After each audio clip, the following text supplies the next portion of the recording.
Assalamualaikum warahmatullahi wabarakatuh. Perkenalkan, nama saya Ayu Masela dari kelas 12 MIPA 4. Di video kali ini, saya akan menjelaskan tahapan pencatatan transaksi yang terjadi pada perusahaan dagang untuk memenuhi tugas praktek ekonomi. Oke, jadi di sini kita akan membuat jurnal khusus. Nah, di sini tuh udah ada transaksi dari toko sembako Rakajaya bulan Januari 2021. Untuk membuat jurnal khusus itu yang pertama ada membuat jurnal pembelian, ada jurnal penjualan, ada jurnal umum, kemudian ada jurnal penerimaan kas, dan ada jurnal pengeluaran kas. Yang pertama itu jurnal pembelian dulu. Di sini ada toko sembako Rakajaya, jurnal pembelian per Januari 2021. Untuk tabelnya itu ada formatnya, pertama ada tanggal, ada keterangan, ada syarat pembayaran, kemudian di debit itu ada pembelian, ada perlengkapan, ada serba-serbi. Nah, di serba-serbi itu ada ref, ada keterangan, ada jumlah, dan untuk di kredit itu ada utang dagang. Oke, langsung aja. Yang pertama itu 6 Januari 2021. Kita lihat 6 Januari. Dibeli dari toko kasih murah peralatan kantor seharga 1.500.000 dengan syarat pembayaran 2/10 M per 30. Artinya, pembeli akan mendapat potongan 2% dari total pembelian paling lambat 10 hari sejak tanggal pembelian dengan jangka waktu pembayaran 30 hari. Maka kita tulis tanggal 6 Januari 2021, keterangan toko kasih murah, syarat pembayaran 2/10 M per 30. Untuk debit masuknya ke debit peralatan, cuman karena di sini nggak ada, makanya kita masuk ke serba-serbi dengan keterangan peralatan sebesar 1.500.000. Untuk kredit masuk ke utang dagang sebesar 1.500.000. Untuk transaksi selanjutnya tanggal 7 Januari. Kita lihat 7 Januari, diterima faktur dari CV Andika untuk barang yang dipesan seharga 3.200.000 dengan syarat pembayaran 2/10 M per 30. Maka kita tulis tanggal 7 Januari 2021, keterangannya CV Andika, syarat pembayaran 2/10 M per 30. Untuk debit kita masuk ke pembelian. Kenapa masuk ke pembelian? Karena ini adalah barang dagang, maka kita tulisnya di sini 3.200.000. Selanjutnya untuk kredit masuk ke utang dagang sebesar 3.200.000. Selanjutnya tanggal 14 Januari 2021. 14 Januari dibeli barang dagangan dari FA Budi Rahayu seharga 2.600.000 dengan syarat pembayaran 3/10 M per 30. 3/10 M per 30 itu artinya pembeli akan mendapat potongan jika pembayaran dilakukan sebelum 10 hari dan pelunasan sebelum 30 hari. Maka kita tulis tanggal 14 Januari 2021, keterangan FA Budi Rahayu, syarat pembayaran 3/10 M per 30, kemudian debitnya masuk ke pembelian sebesar 2.600.000 karena ini adalah barang dagang. Barang dagangan, maka masuknya ke pembelian. Dan untuk kreditnya masuk ke utang dagang sebesar 2.600.000 juga. Transaksi selanjutnya tanggal 28 Januari 2021. 28 Januari kita lihat. Dibeli barang dagangan dari FA Budi Rahayu seharga 2.200.000 dengan syarat pembayaran 2/10 M per 30. Jadi kita tulis tanggal 28 Januari 2021, keterangan FA Budi Rahayu, syarat pembayaran 2/10 M per 30. Kemudian debit masuk ke pembelian karena dia termasuk barang dagang. Selanjutnya ke kredit masuk ke utang dagang sebesar 2.200.000. Setelah semua transaksi kita masukkan ke dalam tabel, lalu kita jumlahkan. Kita jumlahkan pembelian kita dapat total sebesar 8 juta. Untuk serba-serbi kita mendapatkan total sebesar 1.500.000. Untuk kredit bagian utang dagang itu kita dapat 9.500.000. Jadi setelah jurnal pembelian itu ada jurnal penjualan. Jurnal penjualan toko sembako Rakajaya per Januari 2021. Untuk tabelnya, itu yang pertama ada tanggal, ada nomor faktur, ada keterangan, ada rep, ada syarat pembayaran, ada piutang dagang debit, penjualan kredit. Transaksi yang pertama, tanggal 10 Januari 2021, kita lihat 10 Januari. Dijual barang dagangan kepada toko idola seharga 2.800.000 dengan syarat pembayaran 3/10 N/30. Maka kita tulis tanggal 10 Januari 2021, nomor faktur bisa kita kosongkan karena tidak ada keterangannya itu toko idola. Reve bisa kita kosongkan, syarat pembayaran itu 3/10 N/30. Di sini kita tulis 2.800.000. Selanjutnya tanggal 13 Januari 2021, kita lihat 13 Januari. Dijual barang dagangan kepada Ude Lintang seharga 3.700.000 dengan syarat pembayaran 3/10 N/30. Maka kita tulis tanggal 13 Januari 2021, nomor faktur kita kosongkan karena tidak ada keterangannya Ude Lintang, reve kita kosongkan, syarat pembayarannya 3/10 N/30. Di sini kita tulis 3.700.000. Transaksi selanjutnya tanggal 18 Januari 2021, kita lihat 18 Januari. Dijual secara kredit barang dagangan seharga 3.400.000 kepada toko Sahara dengan syarat pembayaran 2/10 N/30. Maka kita tulis tanggal 18 Januari 2021, nomor faktur kosong, keterangan toko Sahara, revnya juga kosong. Kemudian syarat pembayarannya itu 2/10 N/30. Di sini kita tulis 3.400.000. Selanjutnya tanggal 25 Januari 2021, dijual barang dagangan kepada toko idola seharga 2.700.000 dengan syarat pembayaran 3/10 N/30. Maka kita tulis tanggalnya 25 Januari 2021, nomor faktur kosong, keterangan toko idola, syarat pembayaran 3/10 N/30. Di sini kita tulis 2.700.000. Nah, setelah semua transaksi dimasukkan ke dalam tabel jurnal penjualan, lalu kita jumlahkan. Setelah dijumlahkan dapat hasil 12.600.000. Kemudian selanjutnya setelah jurnal penjualan itu ada jurnal umum toko sembako Rakajaya per Januari 2021.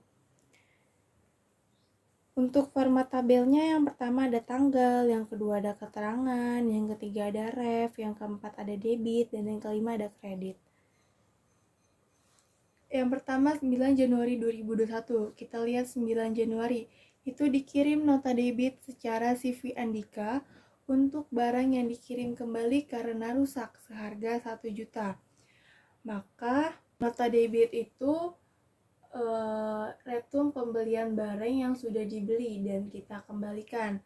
Otomatis kalau melakukan return, barang jadi berkurang dan utang kita juga berkurang. Nah, kalau utang berkurang, dia masuknya ke debit. Maka kita tulis tanggal 9 Januari 2021, keterangan utang dagang masuk ke debit karena utangnya berkurang.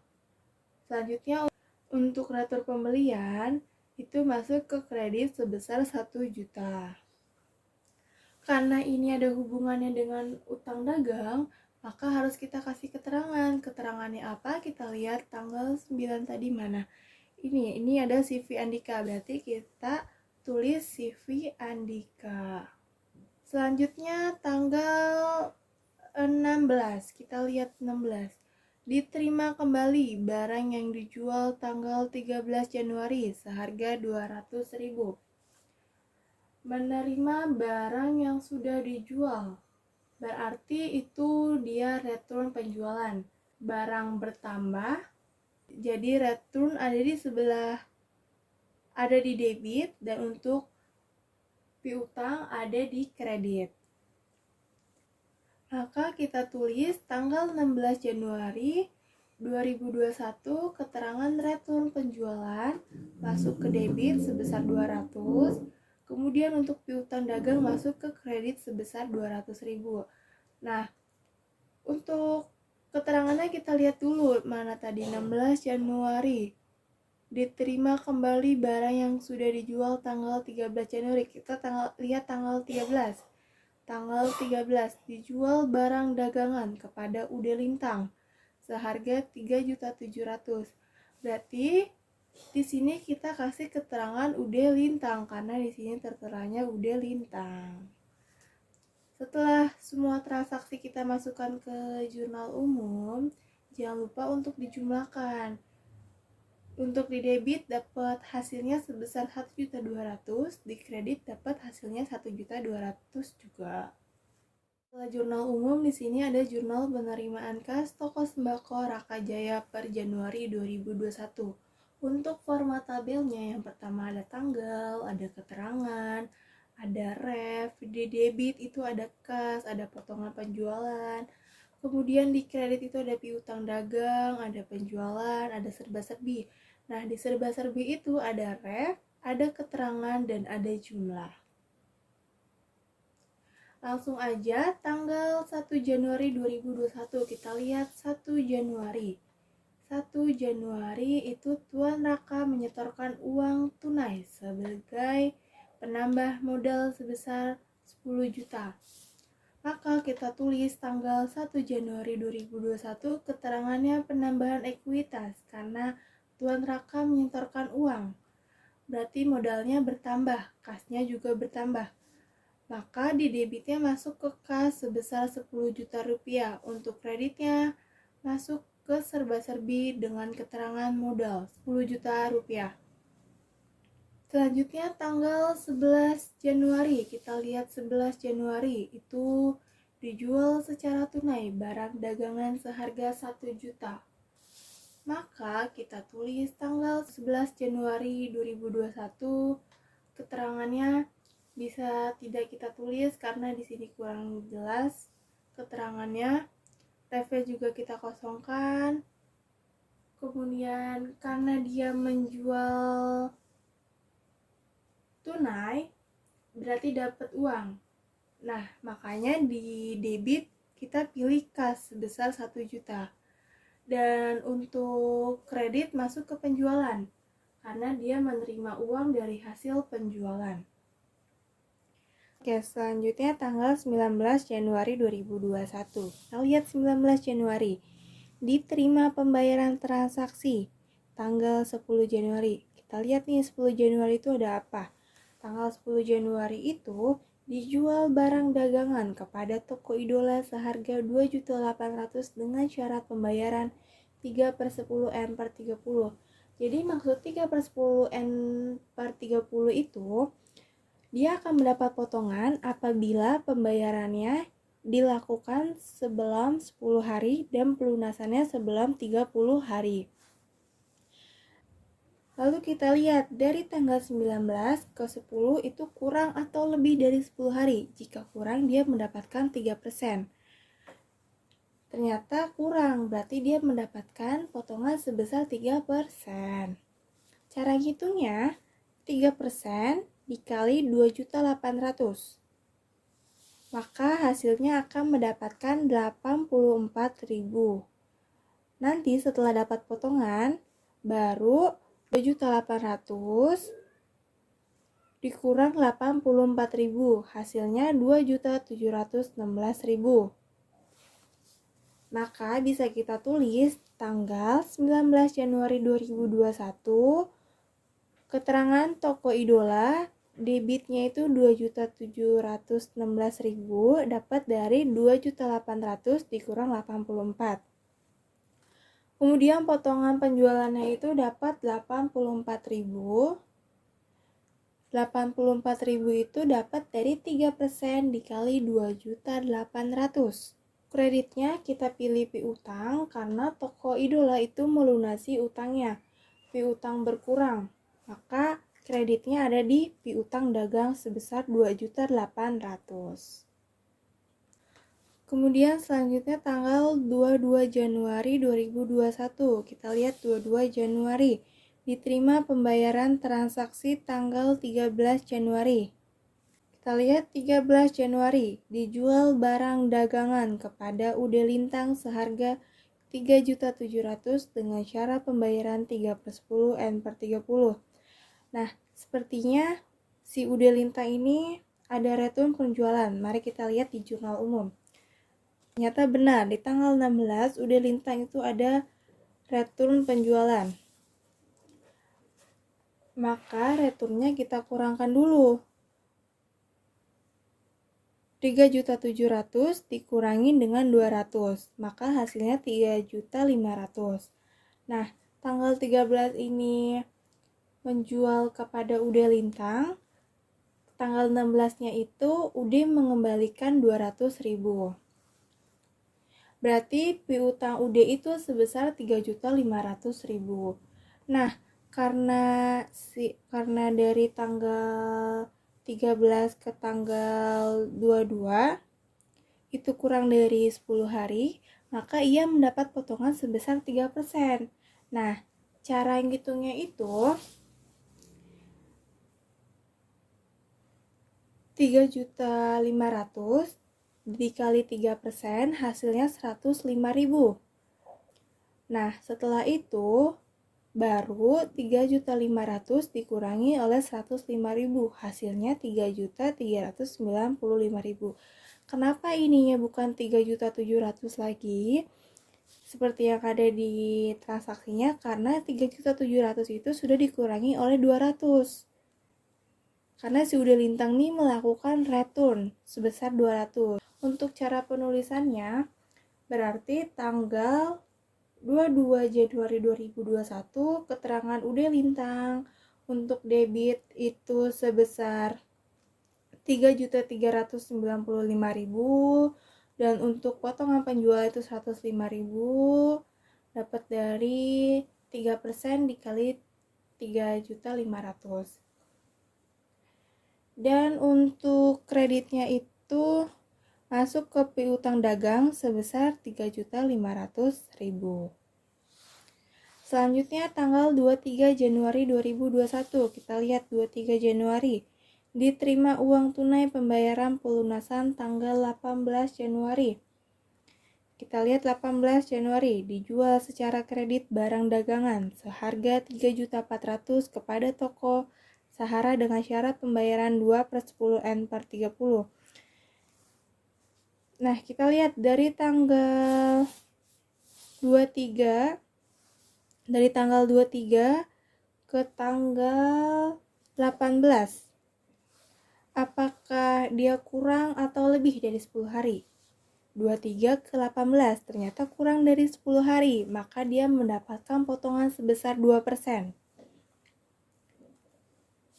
Maka kita tulis 23 Januari 2021 keterangan toko Sahara, kemudian debit potongannya itu sebesar 68. 68 dapat dari 2% dikali 3.400.000 dapat hasilnya 68.000. Setelah mendapatkan potongan, baru kita hitung 3.400.000 dikurangin oleh 68.000, hasilnya 3.332.000. Makanya kasnya itu 3.332.000. Kemudian untuk kredit itu masuk ke piutang dagang sebesar 3.400.000. Kenapa masuk ke piutang dagang? Karena dia menerima uang dari pelunasan, maka utang dagangnya ada di kredit. Selanjutnya tanggal 29 Januari 2021. Kita lihat 29 Januari itu dibeli barang dagang secara tunai kepada toko Sahara seharga 1.700.000. Maka kita tulis tanggal 29 Januari 2021 keterangan toko Sahara. Untuk debitnya kita tulis di sini 1.700.000. Karena ini dari dagangan, maka di kreditnya kita tulis di penjualan sebesar 1.700.000. Setelah itu kita jumlahkan. Untuk Kas mendapatkan total sebesar Rp22.143.000. Untuk potongan penjualan dapat Rp157.000. Untuk piutang dagang dapat Rp9.700.000. Dan untuk penjualan dapat Rp2.700.000. Dan untuk serba-serbi dapat Rp10 juta. Setelah jurnal penerimaan kas, ada jurnal pengeluaran kas. Toko Sembako Rakajaya. Untuk formatnya ada tanggal, ada keterangan, ada ref, di debit ada utang dagang, ada pembelian, ada serba-serbi. Di sebelah serbi ada ref, ada keterangan, ada jumlah, kemudian di kredit ada kas, dan ada potongan pembelian. Yang pertama, transaksi yang pertama itu 2 Januari 2021. Kita lihat 2 Januari 2021. Dibayar sewa gedung untuk semasa 1 tahun sebesar 1.200.000. Maka kita tulis tanggal 2 Januari 2021, keterangannya itu beban sewa gedung karena dia sewa gedung. Terus untuk debit kita masuk ke beban sewa, cuman karena tidak ada beban sewa, makanya kita masukkan ke serba-serbi sebesar 1.200.000. Dan untuk kredit sebesar 1.200.000. Kemudian tanggal 3 Januari 2021, kita lihat 3 Januari 2021. Dibayarkan uang sebesar 500.000 untuk pembelian perlengkapan kantor. Maka kita tulis 3 Januari 2021, keterangan perlengkapan kantor. Untuk debitnya kita masukkan ke serba-serbi karena di sini tidak ada debit perlengkapan, makanya kita masuk ke debit serba-serbi sebesar 500.000. Dan untuk kreditnya kita masukkan ke kas sebesar 500.000. Kemudian transaksi selanjutnya tanggal 5 Januari 2021. Itu dibayar sebesar 2.700.000 kepada CV Andika atas pembelian barang tanggal 23 Desember 2020. Tahun lalu utangnya berarti berkurang. Utang kalau berkurang ada di sebelah debit. Maka kita tulis tanggal 5 Januari 2021, keterangan CV Andika. Untuk debit itu sebesar 2.700.000 masuk ke utang dagang karena utangnya berkurang. Untuk kreditnya kita pilih yang kas. Untuk kredit kita pilih kas sebesar 2.700.000. Selanjutnya tanggal 20 Januari 2021 dibayar sejumlah kas seharga 150 untuk beban iklan. Berarti tanggal 20 Januari 2021 keterangan beban iklan. Untuk debitnya debit beban iklan, cuman karena nggak ada masuk ke serba-serbi dengan keterangan beban iklan sebesar Rp150.000. Kreditnya masuk ke kas sebesar Rp150.000. Kemudian transaksi selanjutnya itu tanggal 24 Januari 2021. 24 Januari kita lihat dibayar sebagian utang kepada toko Kasimura atas pembelian peralatan kantor sebesar 800.000. Kita tulis tanggal 24 Januari 2021, keterangan toko Kasimura. Karena dia membayar utang, maka utangnya berkurang. Jadi kita tulis di debit bagian utang dagang sebesar Rp800.000. Selanjutnya tanggal 26 Januari, kita lihat 26 Januari. Dibayar utang sehubungan dengan transaksi tanggal 7 Januari.